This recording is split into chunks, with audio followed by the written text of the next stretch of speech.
জাহাজের রানিতে দাঁড়ানো ছিল তখন আর কি বর্জ্যপথে আর কি মারা গেছে একটা সময়। আর কি হঠাৎ স্লিপ মারছে, দাঁড়ানো ছিল আর কি, যেই হঠাৎ স্লিপ মারার পর যাই দেখে আর কি পড়ে গেছে, শব্দ হয়েছে, পড়ে গেছে, এর ভিতরে সবাই দৌড়ে গেছে, যাই দেখতেছি যে কি করতেছিল ওই জায়গায় তো ওই দাঁড়ানিয়ে ছিল, জাহাজকে আল্লাহর কাছে সব ধরা ক্লিয়ার আর কি, তখন ওই জাহাজ নিতে দাঁড়ানিয়ে ছিল। কোথায় কাজ করে, কি কাজ করে? এই সাহা সিমেন্টের কি কাজ করে? জাহাজে চাকরি করে। কথা বন্ধ করেন। আল্লাহ পাক রব্বুল আলামিনের দরবারে অসংখ্য শুকরিয়া যে আল্লাহ আপনাদিগকে আমাকে এখন পর্যন্ত নেক হায়াত দারাজ করছেন।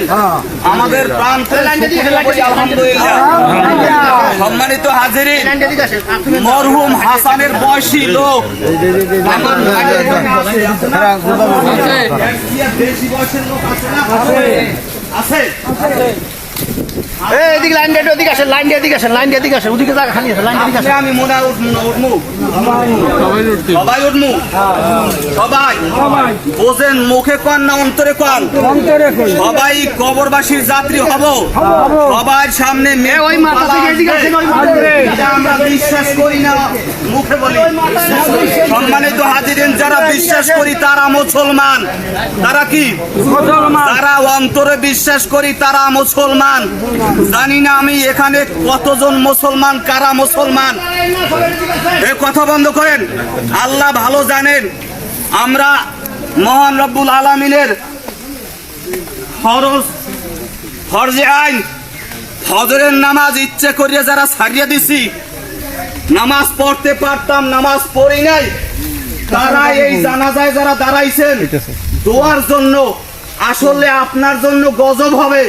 আপনি মুসলমান না, আপনি ইহুদি নাসারার কাতারে।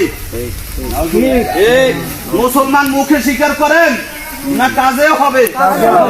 যে কাজ করলেন না, শুধু মুখে স্বীকার করলেন, অন্তরে বিশ্বাস করলেন না, ওই ব্যক্তি মুনাফিক, ওই ব্যক্তির ইস্তার ফিনারি জাহান্নামা খালিদিন আবাদা। আপনারা জাহান্নামে যেতে চান না জান্নাতে যেতে চান? দুনিয়ার শান্তিতে থাকতে চান না অশান্তিতে থাকতে চান? আমরা মুসলমান নামাজ পড়ি, সুদ ছাড়তে পারলাম না, ঘুষ ছাড়তে পারলাম না, অন্যের কুট কথা গিবাত ছাড়তে পারলাম না। আপনি মুনাফিক, মুনাফিক, মুনাফিক। আপনার স্থান ফি নারি জাহান্নামা খালিদিন আবাদা। আপনাকে আল্লাহ পাক রব্বুল আলামিন সুপারিশ করবে না। সম্মানিত, কেন সুপারিশ করবে না? আপনি হকদার হক আদায় করেন নাই।